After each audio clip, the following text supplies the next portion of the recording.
Y bueno, hasta luego, doctores. Ahora vamos a pasar a un pequeño receso de 15 minutos en los cuales yo les voy a estar transmitiendo información sobre la Parkinson Foundation, que es uno de nuestros patrocinadores. Así que voy a pasarles información para que ustedes sepan quién es la Parkinson Foundation, dónde está, que es la fundación que nos acompaña de aquí de Estados Unidos y que nos está apoyando para poder traer esta conferencia y llevarlas a todas partes. Así que lo voy a compartir con ustedes. No tiene sonidos, simplemente es información acerca de los diferentes recursos que la Fundación de Parkinson tiene con nosotros. Así que es hora de agarrar su libreta o su teléfono y tomar las notas sobre esta información. Y nos vamos a ver en 15 minutos más con la siguiente presentación, que también está por demás decir lo más interesante. Vamos a hablar sobre nutrición y sobre deglutación. ¿Qué pasa en esta etapa de un Parkinson avanzado? ¿O qué pasa simplemente si tengo Parkinson con mi sistema de nutrición y mi sistema de cómo paso la comida? Pero bueno, ese es el siguiente tema. Aquí les dejo, mientras tanto, información de la Parkinson Foundation. Nos vemos en 15 minutos más. Gracias.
Estamos casi listos para regresar. Entonces, bueno, muchísimas gracias por estar aquí con nosotros y ser parte de la cuarta conferencia iberoamericana de Parkinson.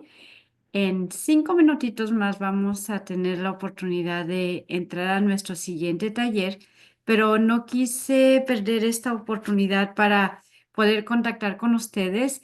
Sé que tenemos muchas personas de diferentes países, así que me gustaría saber si alguien quiere mandar algún tipo de mensaje para su familiar que está fuera de ustedes, de su área. Por ejemplo, yo les comenté que mi papá tiene Parkinson y él vive en la ciudad de Guadalajara, en México. A nosotros estamos acá acompañándolos desde Los Ángeles, California. Entonces, algo que nosotros queremos traer hoy día a la mesa es esa interconexión entre nosotros y nuestros familiares que tal vez están en otros países. Tengo aquí una personita que nos acompaña hoy día también que ella vive aquí en el condado de Orange y su familia está en Argentina. Entonces es muy rico poder estar aquí reunidos hoy día y tener la oportunidad de conectarme con mis familiares. No importa si yo vivo aquí en California y tengo Parkinson, pero tal vez mi familia está en Argentina, está en España y ellos también quieren saber qué es lo que está pasando conmigo y cómo me pueden ayudar. Así que si alguien más quiere compartirnos por el chat o por las preguntas dónde se encuentran, si tienen algún familiar que esté en otro país, en otra ciudad, pueden compartirlo con nosotros a través de las preguntas y respuestas o a través del chat.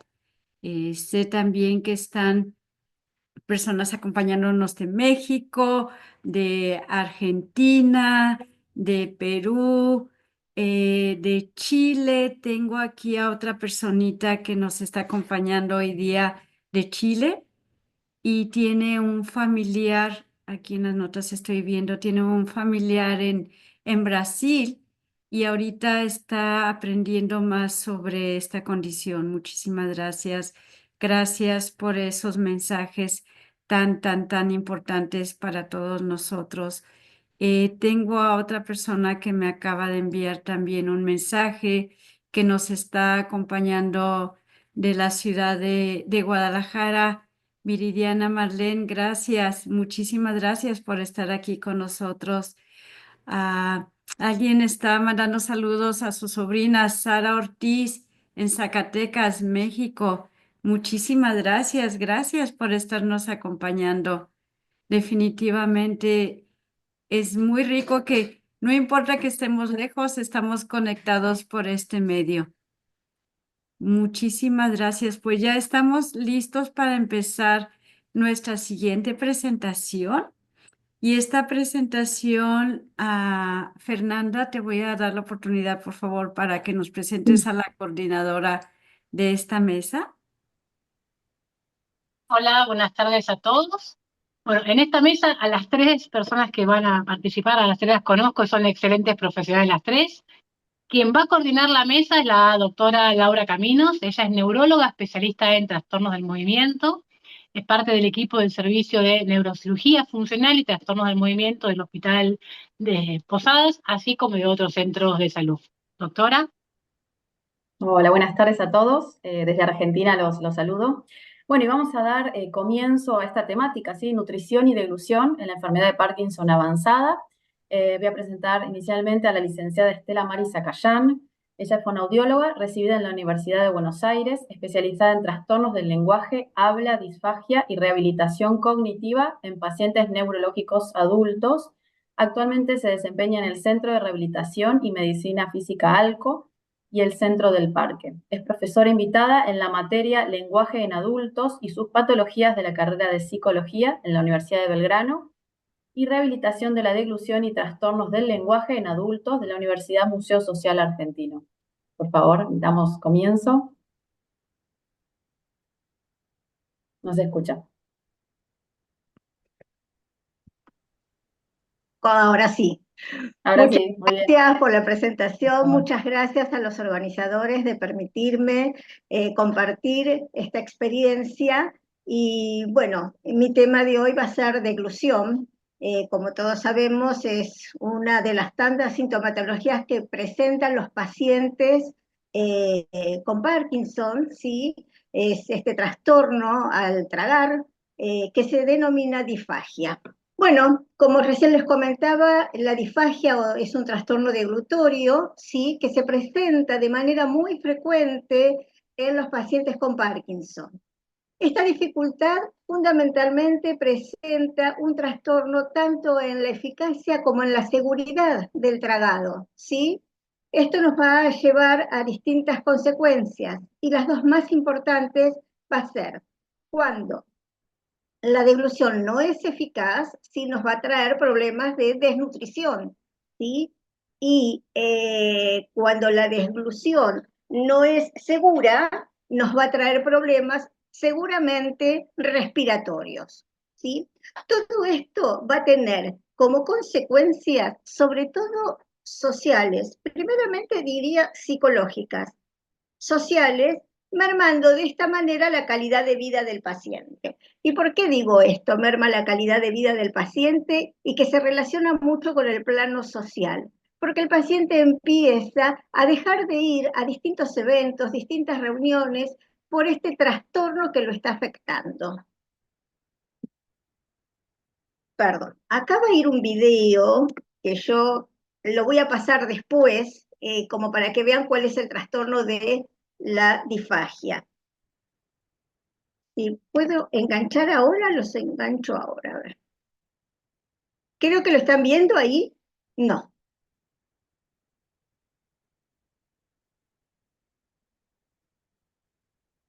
no, no,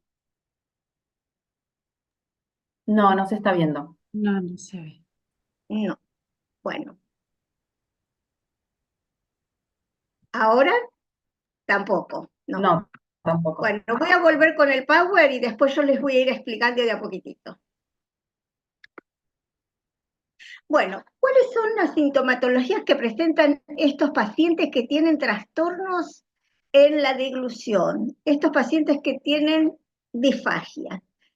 Como primera medida tienen dificultad para tragar distintos alimentos, distintas consistencias de alimentos, o sea, de alimentos líquidos, alimentos sólidos y alimentos de mediana consistencia.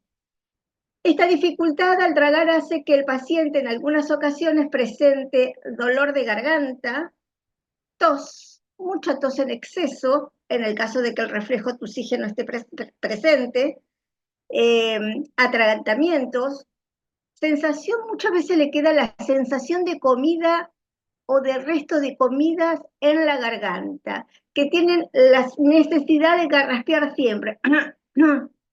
¿Sí? Que esto trae como consecuencia otro montón de cosas, como podría ser la presencia de que empieza a haber problemas de difonías, ¿sí?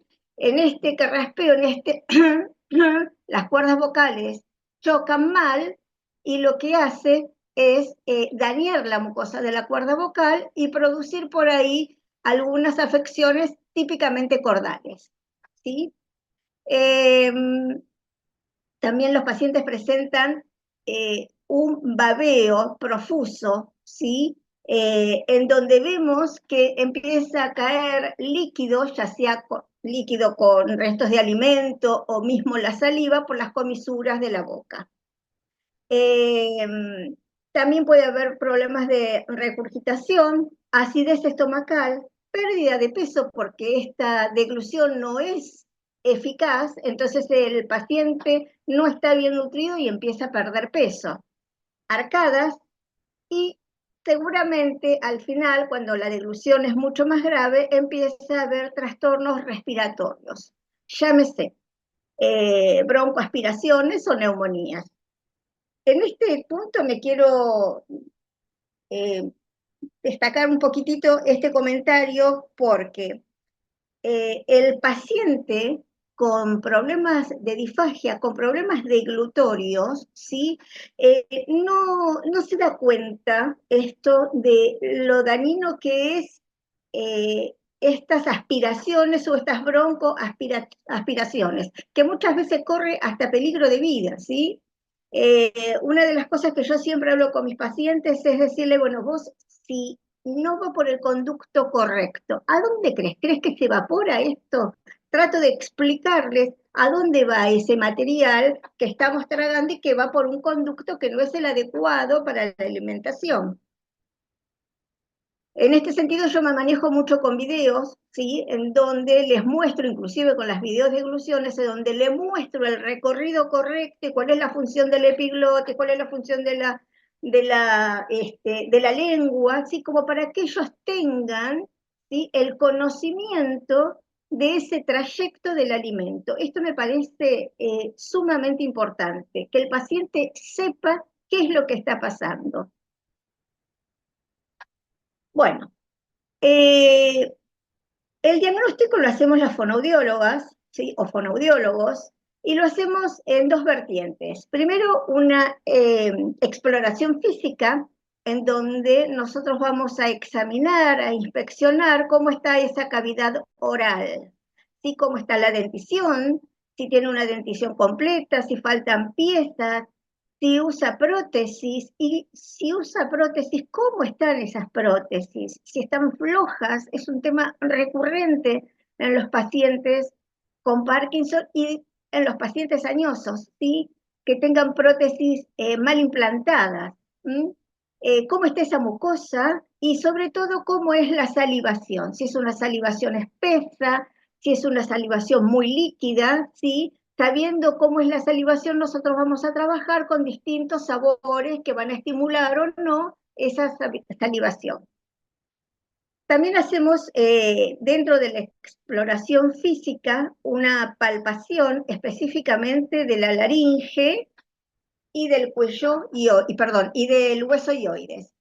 Esta exploración vamos a colocar los 3 dedos en la laringe, ¿sí? En el cuello, y vamos a ver que cuando hacemos el acto deglutorio, la laringe sube, el huesito hioides desciende y vuelve a descender la laringe y sube el huesito hioides. Este es un buen acto deglutorio, ¿sí? Si esta laringe está en posición fija, quiere decir que hay una mala deglución, ¿sí? Si este huesito hioides no baja, significa que hay una mala deglución. Bueno, yo cuando tengo un paciente en consultorio, después de esta exploración física, si vino con la videodeglución, sí, perfecto. Ahora, si este paciente no tiene realizada la videodeglución, ¿sí? Seguramente derivo para que haga una videodeglución. Y la verdad que la videodeglución lo que va a hacer es demostrarme cuál es el recorrido de ese alimento. Es un estudio que no es invasivo, ¿sí? Es como una radiografía seriada, ¿sí? Al paciente le entregan el video de ese estudio y el informe. ¿Qué nos permite? Identificar la coordinación de los músculos de la boca y de la garganta, definir la naturaleza del trastorno deglutorio e identificar las estrategias para mejorar esa deglución. ¿Qué quiero significar con esto yo? Yo con la exploración física puedo presuponer qué es lo que está pasando con este paciente que tiene disfagia, pero el que me va a dar con certeza, ¿sí?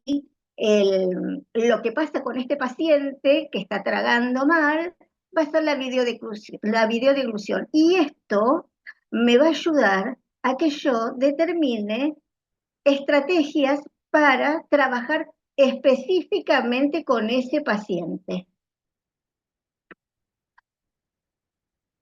Bueno, como dijimos, el tratamiento de base lo hacen los fonoaudiólogos, ¿sí?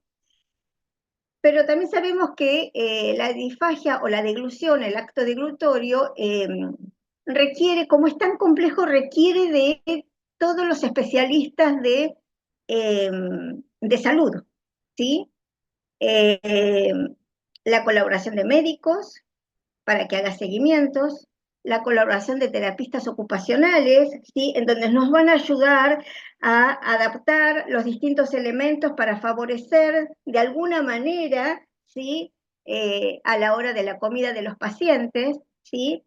La intervención de los nutricionistas, que es la que se va a encargar de garantizar que el paciente reciba la nutrición adecuada, ¿sí?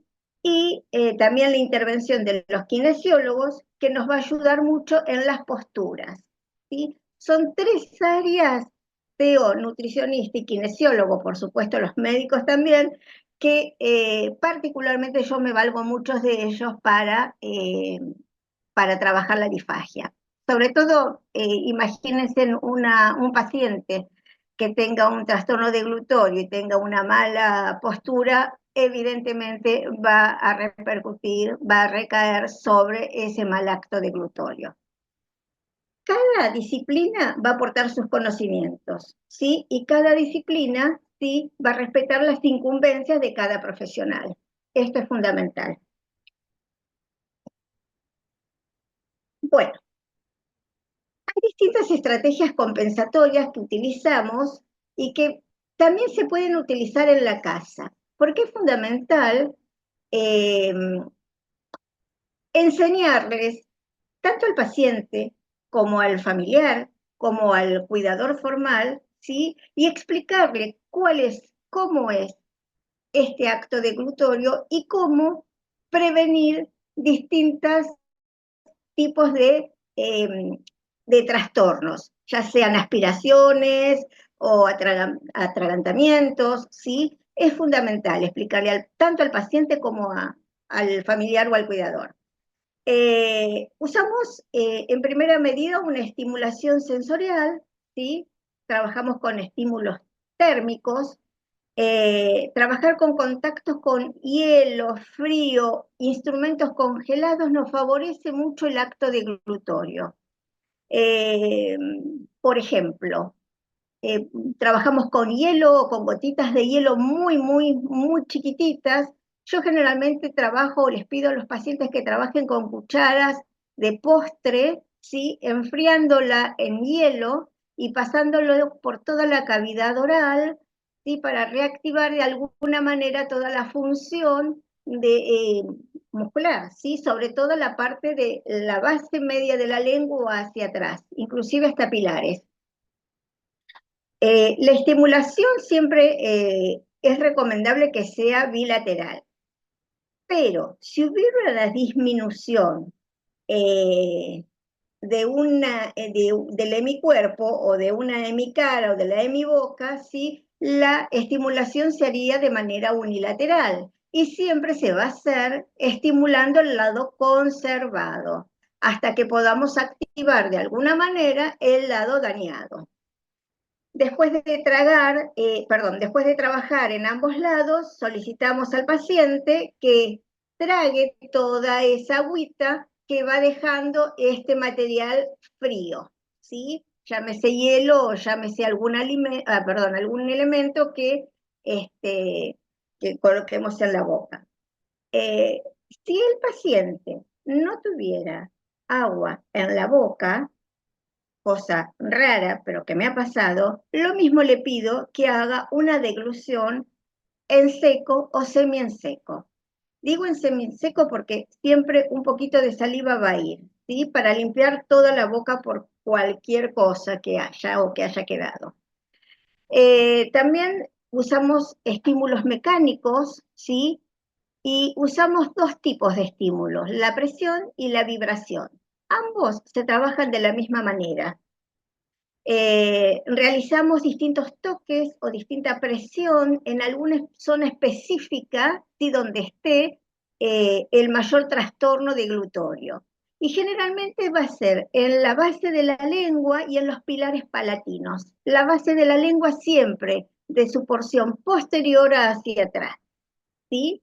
Le ofrecemos, los cuidadores con los que yo trabajo, le digo mucho que ofrezcan al paciente pequeñas cantidades de porciones y que hagan una pequeña presión, ¿sí?, con la cuchara y después recién suelten el alimento. Pero en esta ocasión, la presión de la cuchara va a ser en la zona media hacia adelante de la lengua, ¿sí?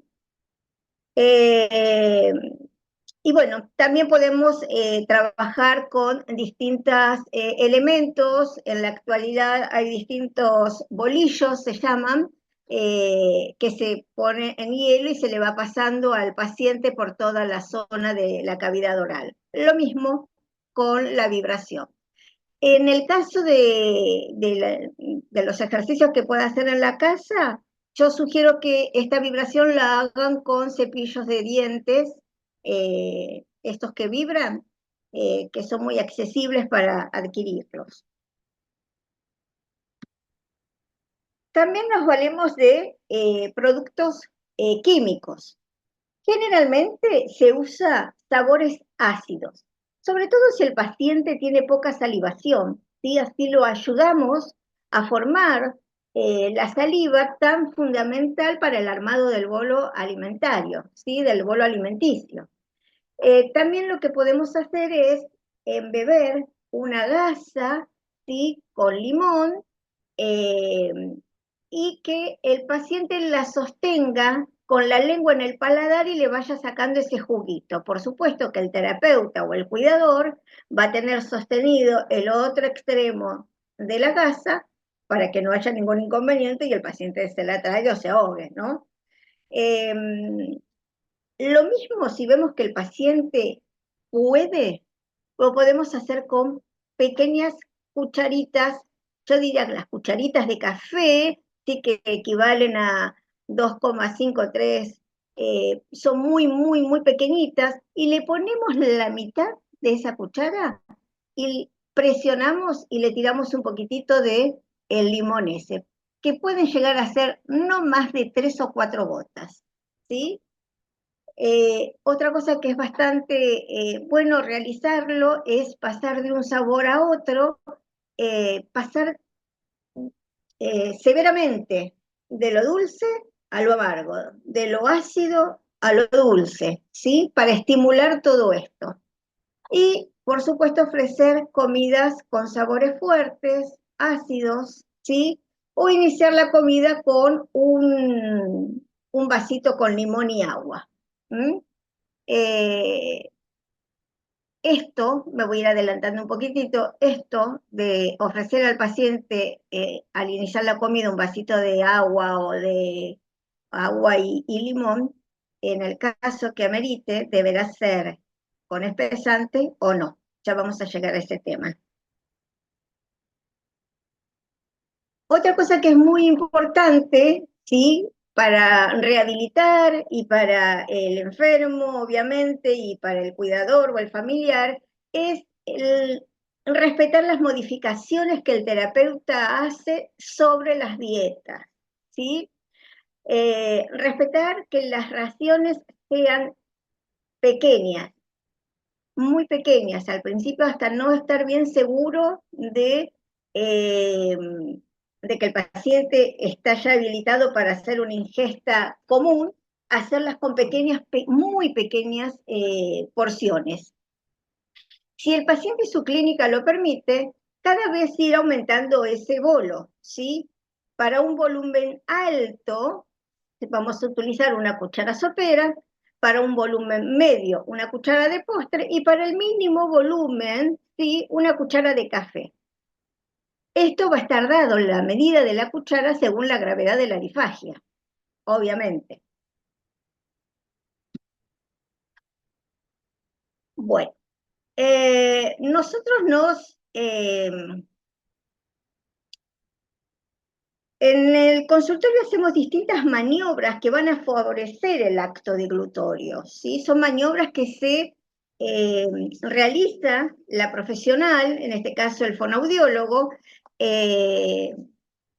pero que no se las damos a los pacientes para que la realicen en casa. Solamente una maniobra se le va a dar al paciente, ¿sí? Y de manera muy rapidita les voy a decir que estas maniobras son la maniobra forzada, que es tragar con esfuerzo, ¿sí? Lo cual hace que aumente el movimiento de la base de la lengua. Tragar con mucho esfuerzo, mucha fuerza en la lengua, ¿sí? La maniobra supraglótica, que se utiliza en pacientes que ya tienen alguna condición de haberse aspirado o penetrado en algún momento, y consiste en inspirar, ¿sí? Por nariz, mantener el aire, hacer una nueva inspiración por nariz, deglutir lo que tengamos en la boca y después deglutir en seco. Al principio, esta maniobra supraglótica la hacemos sin alimentos, ¿sí? Hasta que el paciente se acostumbre. La supraglótica es similar, pero con mayor fuerza.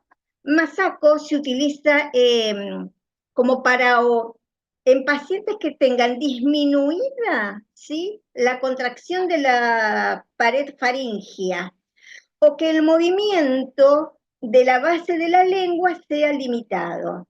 Y consiste en poner la lengua entre los dientes, y con la lengua sostenida entre los dientes tragar, ¿sí? Esto obviamente también lo hago al principio sin alimento, y lo único que me trabajo es con lo poquito de saliva que tenga en la boca. Yo particularmente después de cada maniobra lo que hago es hacer una deglución en seco, ¿sí? Por si queda algo en alguna parte de ese trayecto. Y si la maniobra que les enseño a los pacientes y a los familiares y a los cuidadores es la maniobra chin down, muy conocida por todos, ¿sí? Que lo que hace es facilitar la ingesta de ya sea comida o líquido. Como muestra la imagen es bajar la cabeza y tomar la bebida o la comida. O sea, el paciente pone la cuchara o el vaso en la boca, ¿sí? Y cuando va a tragar, baja la cabeza y produce la deglución, traga, ¿sí? ¿Esto qué va a hacer? Va a facilitar el cierre de la epiglotis, ¿sí? A través del conducto aéreo, ¿sí? Para tapar el conducto aéreo, ¿sí? Entonces, presenta mucha eficacia esto.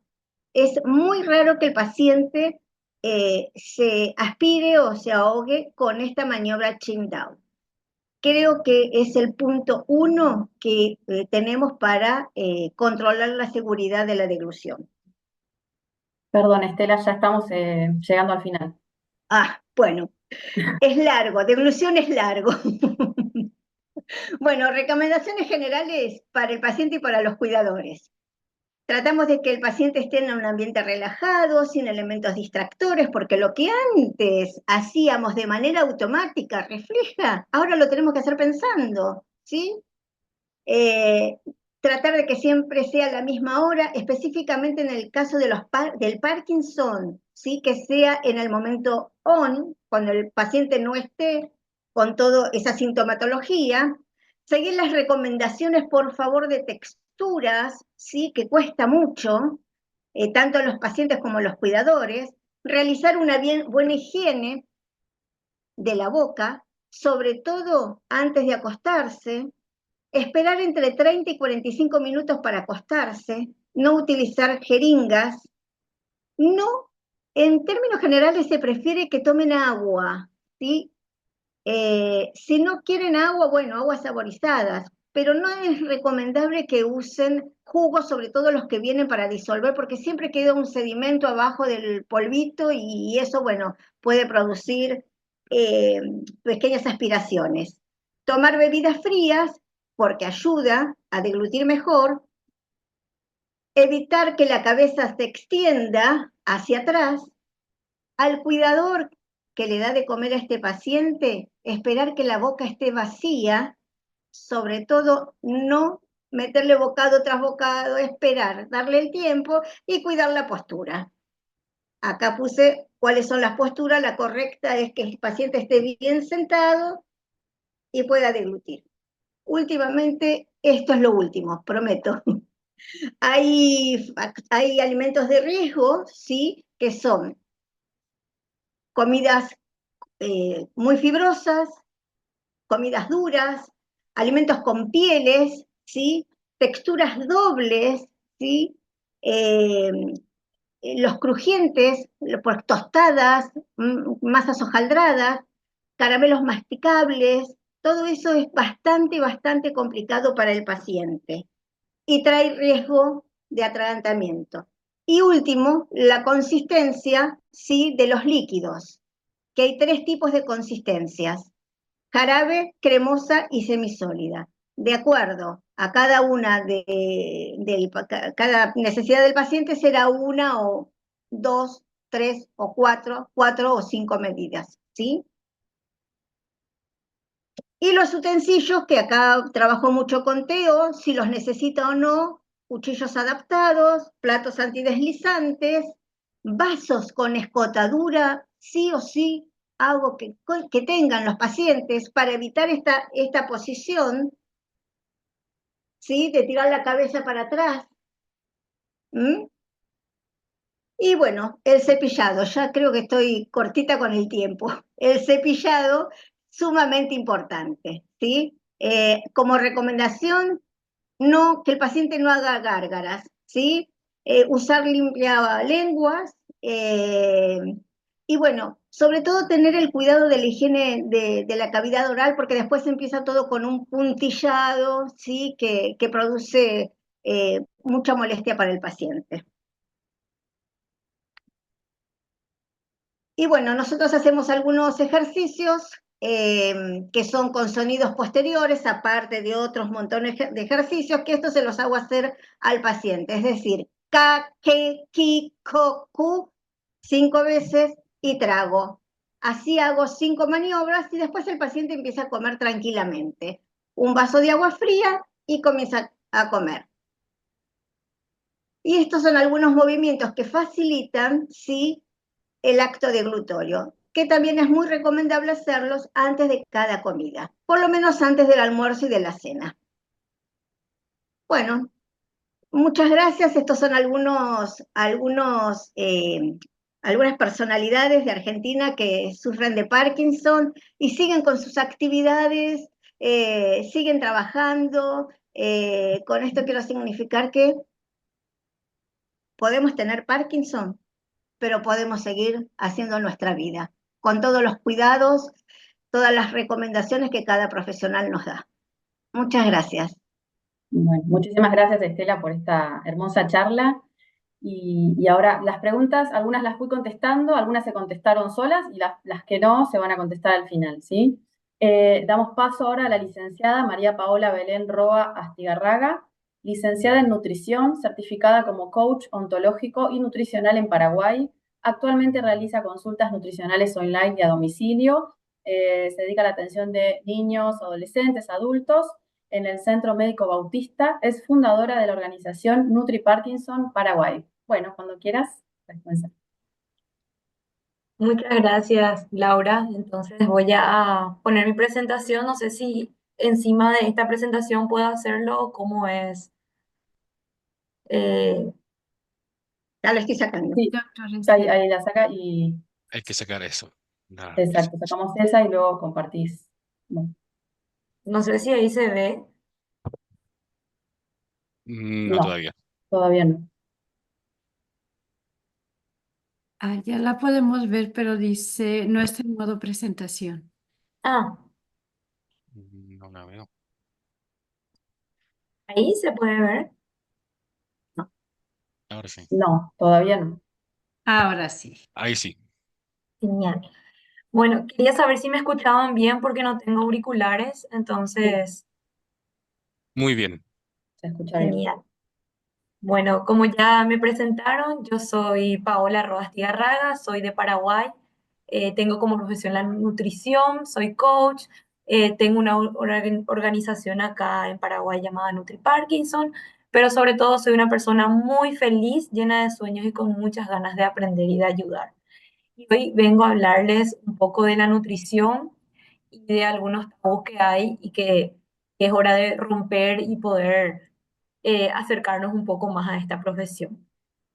Y la pregunta que muchas veces me hacen en consultorio es si hay una dieta específica para el Parkinson, hay una manera de comer específica para esta enfermedad. Está la dieta mediterránea, que les dicen a muchas personas, una dieta sin proteínas, colocar las proteínas en la noche. Entonces, son varias modalidades de dieta o de formas de alimentarnos que de repente le dicen a los pacientes y llegan un poco confundidos.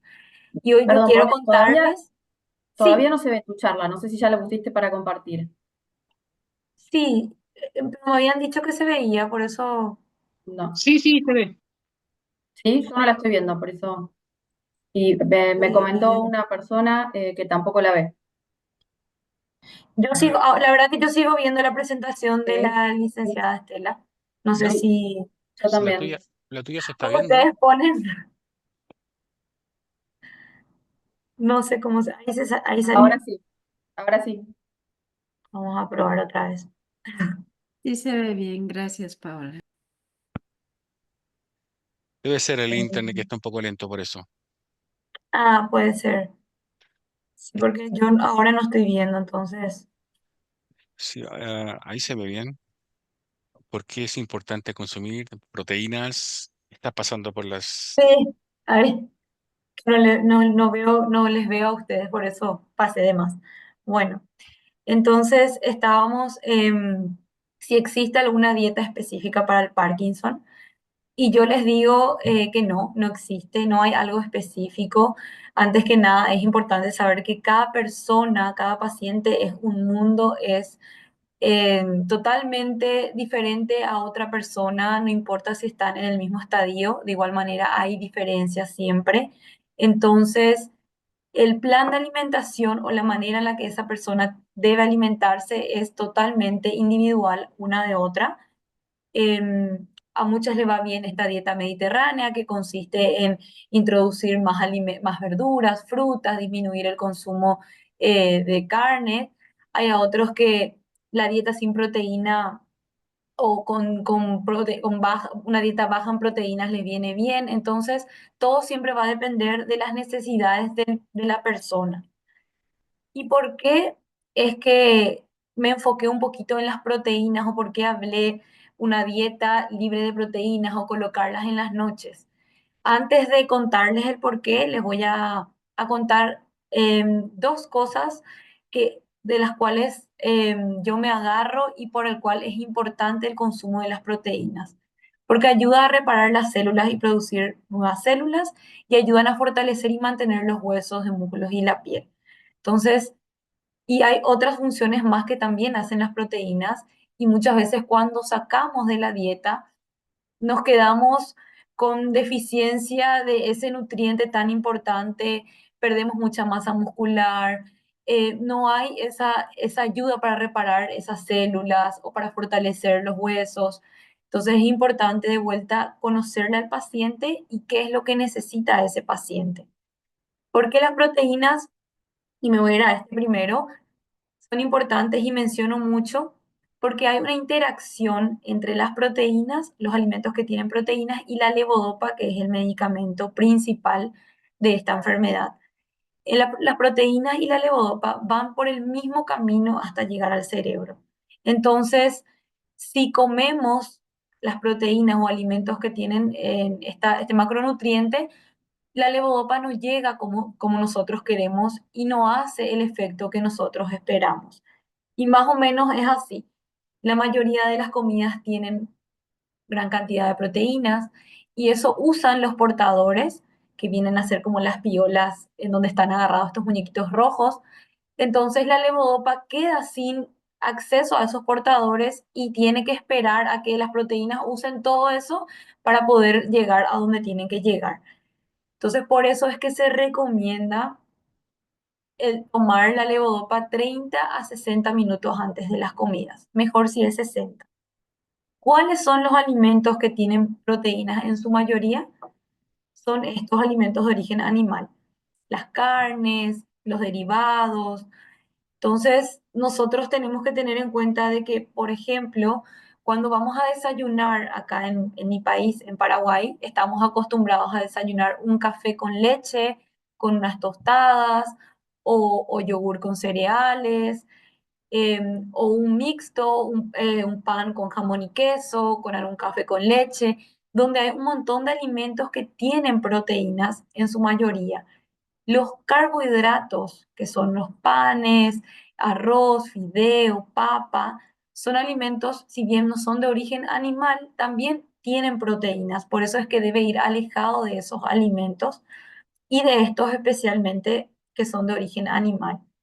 Entonces voy a volver un poquito otra vez a adelantarme. Como les decía, la recomendación es poder separarlo. Y yo siempre le digo a los pacientes, yo no puedo tocar en qué horario dio el neurólogo el medicamento, porque los neurólogos ponen horarios para el medicamento, especialmente la levodopa, que es la que a mí me compete en este caso, pero sí podemos nosotros gestionar o negociar cómo vamos a hacer con la alimentación. Y a veces pasa que me dicen los pacientes, yo tengo la levodopa cada 2 a 3 horas, ¿cómo hago? Y se va buscando la manera de que se pueda hacer ese espacio por lo menos de 30 minutos para poder aprovechar ese medicamento.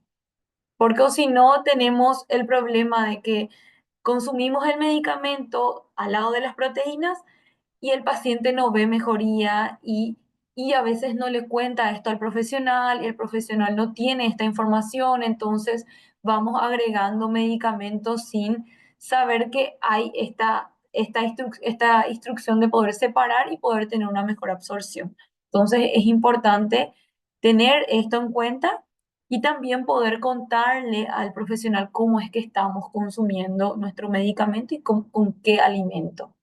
Yo sé que a veces el paciente consume ya sea este medicamento u otros con alguna comida porque les cae mal el estómago, porque es pesado. Entonces, por eso es que siempre es importante tener esta información completa y poder decirlo al profesional a lo que estamos yendo. ¿Y cuáles son los alimentos que no tienen proteínas y con los que podemos consumir sin problema esta levodopa? Son las frutas y las verduras.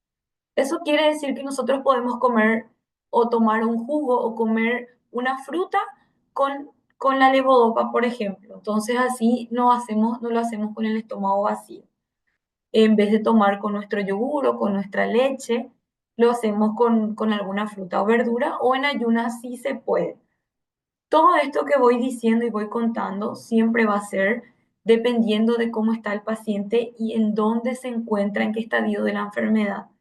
Cuando ya hay un paciente que está con un deterioro bastante amplio en la parte de glutoria, que estaba hablando la licenciada y nos estaba contando un poco cómo es, entonces se van probando tolerancia, se va probando también distintos tipos de maneras de hacer esa comida a que sea algo que se pueda adaptar a la deglución de esa persona.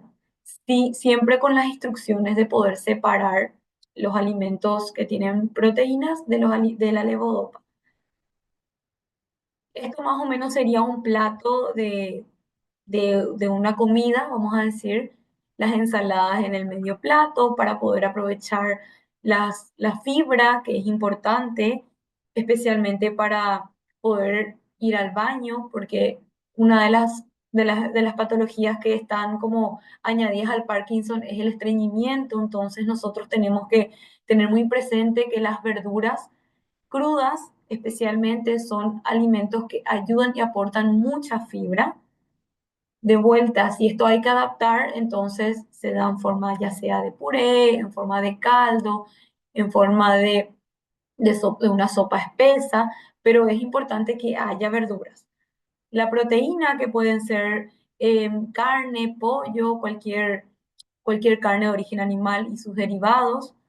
Y en el otro cuarto del plato, los carbohidratos, que le van a aportar energía y también vamos a poder tener fibra de esos alimentos porque hay muchos que si bien eh, hay algunos que no tienen fibra, otros contienen como la batata, la papa con cáscara, los fideos y arroz integrales, por ejemplo, el pan integral. Y seguro hay un montón de otros alimentos o de otros ingredientes que también tienen este aporte de fibra, que si bien yo no nombro todos porque estamos muchas personas de distintos países, entonces yo sé que hay una variedad infinita a medida que vamos viajando, al menos yo que voy viajando de acá al mundo, sé que hay otros alimentos que pueden aportar esto mismo. Y esto es como un plato combinado, siempre buscando las verduras por un lado y por el otro lado en alimentos que tengan proteína y carbohidratos mezclados. Por ejemplo, creo que se conoce mucho la milanesa, entonces es un alimento que está mezclado, que hay una proteína, que es ya sea de carne, pollo, pescado, y lo que le empana, que es el carbohidrato. También la pizza, que es un alimento o una comida, mejor dicho, que hay en muchos países, que también es algo combinado, el queso es la proteína y la masa es el carbohidrato. Entonces, acá yo no estoy discriminando alimentos más saludables, alimentos menos saludables, porque la manera en la que yo trabajo es buscar la forma de que la persona pueda adaptar lo que come en el día a día en porciones y lo que necesita en ese día, sin necesidad de sacar ningún alimento si es que no hay necesidad. Porque ¿qué pasa? Y es lo que yo trabajo mucho. Ya el paciente ya tiene una enfermedad, entonces si nosotros le sacamos alimentos que le gustan mucho o alimentos que están acostumbrados a comer o que comieron siempre, vamos a caer en una depresión o no van a querer comer o no van a hacer caso. Como decía la licenciada, es muy difícil que el paciente pase de una manera de comer a una manera brusca de cambiar todo lo que es la contextura del alimento, de cambiar las mezclas de los alimentos. Entonces esto tiene que ir haciendo un proceso de a poco también para el paciente y también para el cuidador porque es un duelo, es dejar a veces de comer algunos alimentos para acostumbrarnos a comer otros en el caso de que haya problemas de glutorios. Y en el caso de que no, es poder hacer que estos alimentos puedan nutrirnos de una manera eficaz. Y acá también quiero hablar un poquito del agua, que es algo muy importante. Vamos a imaginarnos que el agua es la señora de la limpieza que va una empresa y que va y limpia todos los días, que ordena, que hace que ese lugar de trabajo sea un lugar lindo, limpio, un ambiente agradable. Entonces, los beneficios de esta señora de la limpieza, que es el agua, que en este caso el agua es la señora, la que limpia y nuestro cuerpo el edificio, ayuda a mejorar la memoria, evita que nos sentamos cansados, evita o disminuye el estreñimiento en la persona, elimina las toxinas, contribuye a la lubricación de las articulaciones y ayuda al fortalecimiento y tonificación muscular. ¿Qué pasa si esta persona, si no consumimos agua o la señora de la limpieza nos va una semana a la casa? Entonces empezamos a tener varios problemas y el ambiente donde estamos no funciona bien porque hay suciedad y porque no pueden funcionar como funcionan normalmente cuando está ese elemento tan importante. ¿Y cuáles son las señales de esa deshidratación? Boca seca, dolor articular, el hambre, ansiedad. Muchas veces confundimos el hambre con la deshidratación. Comemos todo recién y decimos qué hambre que tengo. Y a veces es en realidad que estamos deshidratados. Orina oscura, fatiga frecuente, dolor de cabeza, desánimo, mal humor, metabolismo lento y la sed excesiva. Entonces, es muy importante que el consumo de agua esté presente, tengamos o no tengamos la enfermedad, cualquier persona sana o con cualquier patología debe tener un buen consumo de agua para un buen funcionamiento. También este consumo de agua nos va a ayudar a que esa fibra que nosotros consumimos con nuestra alimentación pueda hacer el trabajo de combinarse con el agua y poder así poder irnos al baño y no tener problemas del estreñimiento. No sirve de nada consumir mucha agua y no comer fibra porque no vamos a ir al baño, ni tampoco sirve de nada comer mucha fibra y no tomar agua o la cantidad necesaria porque la fibra va a quedar ahí, va a fermentar y eso va a producir gases y otros problemas y molestias a nivel estómago. ¿Cuáles son los profesionales que yo considero que nos pueden ayudar y que a mí me ayudan mucho en mi organización? Es la parte de los neurólogos, un geriatra, un profesional que nos ayude en la parte clínica, un fonoaudiólogo que podamos usar de manera que, de prevención y ya no cuando estemos en aprietos, vamos a decir, que podamos ayudar con esta profesión a ver esas señales que decía la licenciada y acudir a tiempo a esa evaluación y a prevenir sobre todo. Cuando nosotros usamos cualquier profesión de manera preventiva, eso nos va a ayudar a que los síntomas vayan más lentos y la progresión vaya más lenta. Si nosotros hacemos caso a lo que el neurólogo nos dice, de la manera que tomemos los medicamentos, la cantidad que se consuma, entonces nos va a funcionar mucho tiempo esa cantidad y no vamos a llenarnos de medicamentos en tan poco tiempo.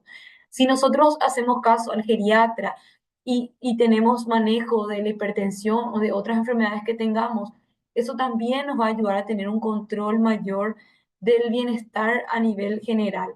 Y lo mismo con las otras profesiones, la nutrición, si nosotros vamos al nutricionista de manera preventiva, el estreñimiento va a tardar en aparecer o probablemente no aparezca, vamos a tener un mayor control de qué es lo que estamos comiendo, la fisioterapia y kinesiología, la actividad física que podemos lograr con eso, la postura, como hablaba la licenciada, la terapia ocupacional, la psicología, la parte emocional es algo súper, súper importante.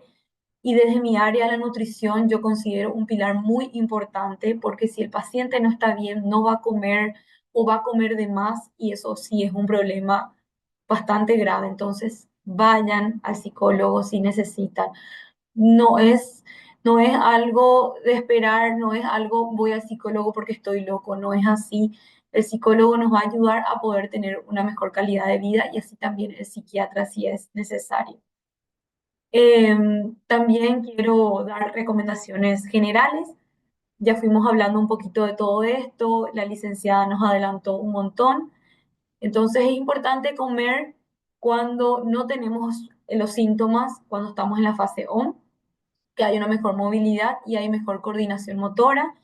Tomar los alimentos de fácil masticación homogéneos, así también eso se va viendo de acuerdo a en qué estadio estemos, pero de ser posible tiene que ser de fácil masticación.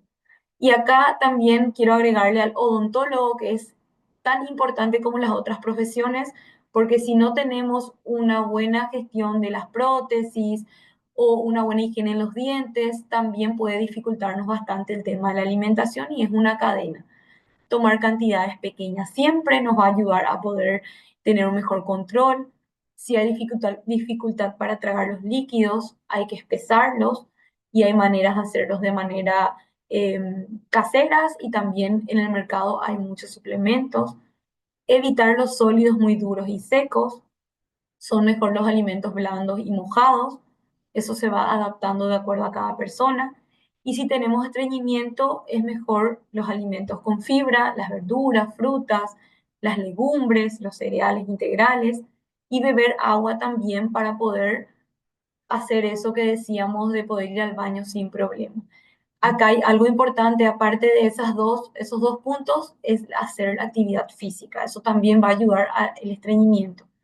Si no toleramos la medicación en ayunas, entonces podemos tomarlo con algún jugo, alguna infusión, agua, siempre buscando ver de manera individual a la persona qué es lo que le está faltando y cómo podemos hacer que funcione. Entonces, ¿dónde me encuentran?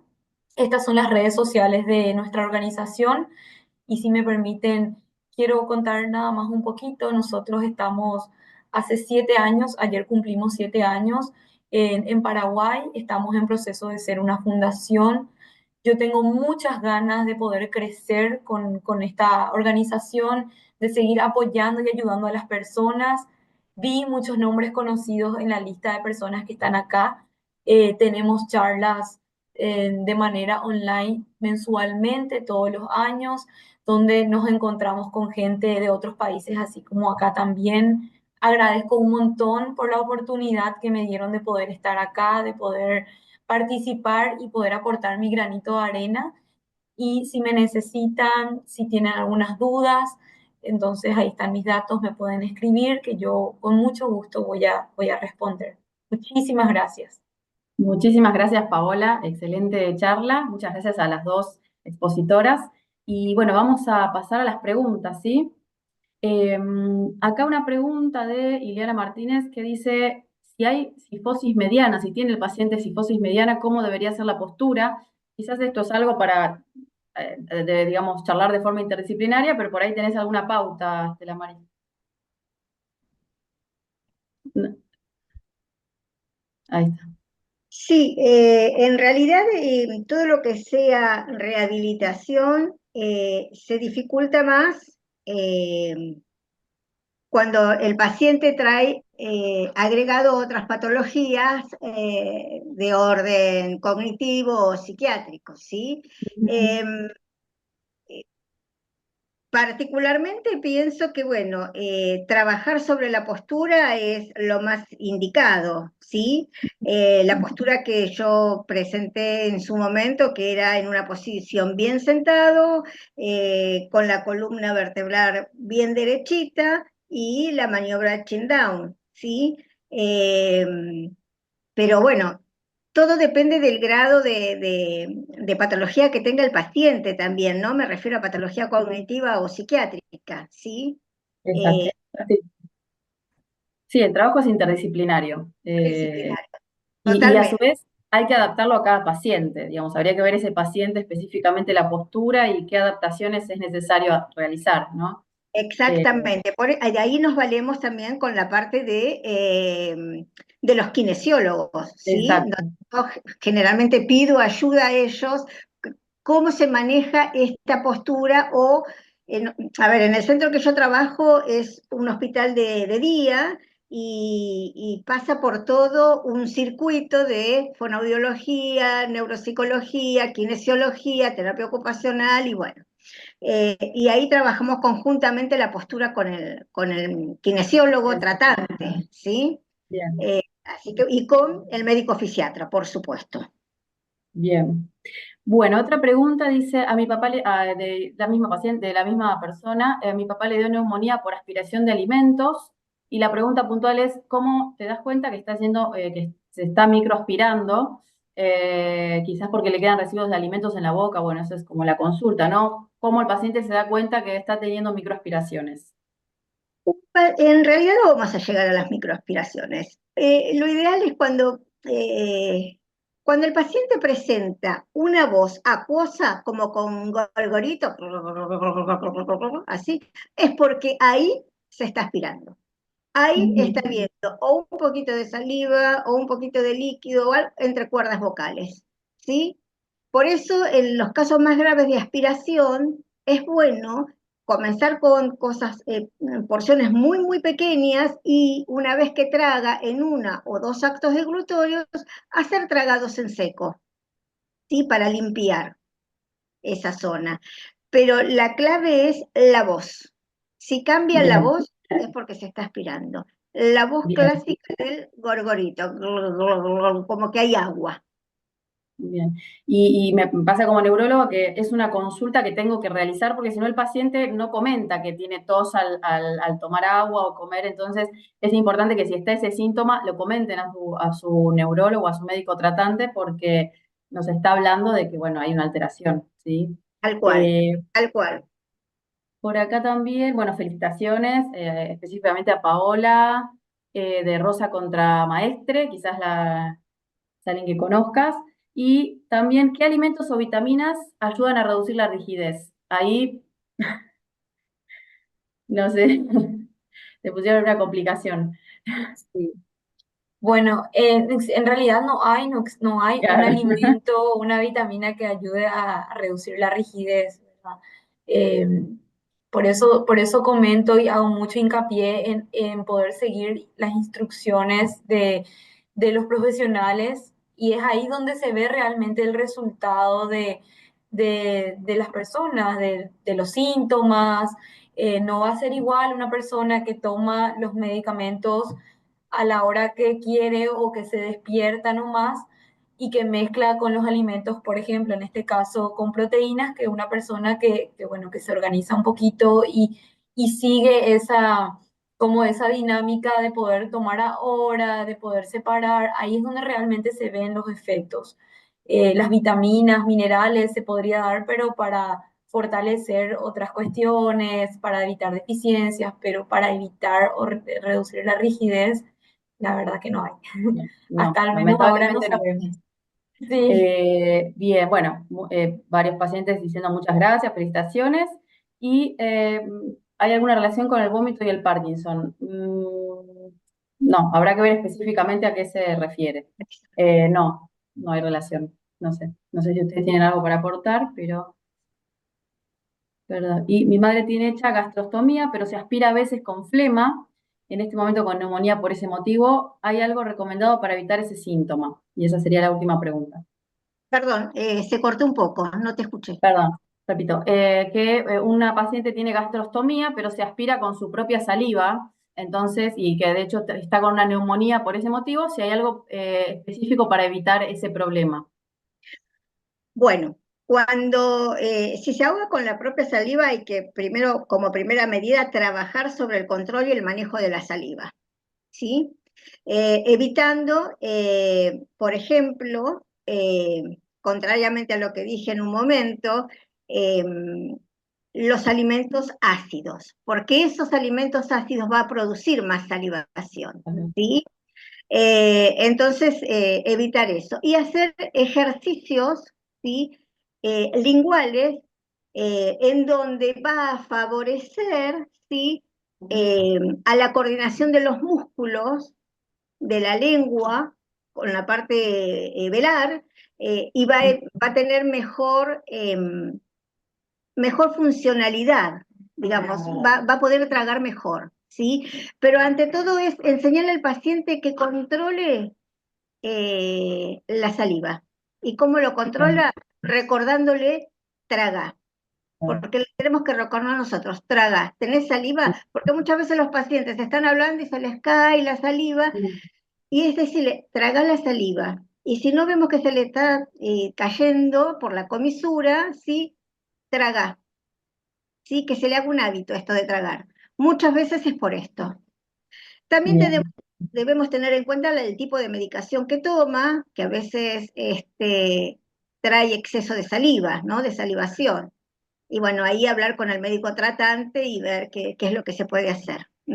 Pero sobre todo llamar a la conciencia de que no junte esa saliva en la boca.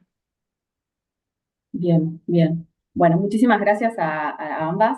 Muchas gracias a todos los presentes por haber estado y por las preguntas. Esto nos sirve a todos para aprender. Bueno, los dejo continuar. Muchas gracias. Muchas gracias a todos. Gracias.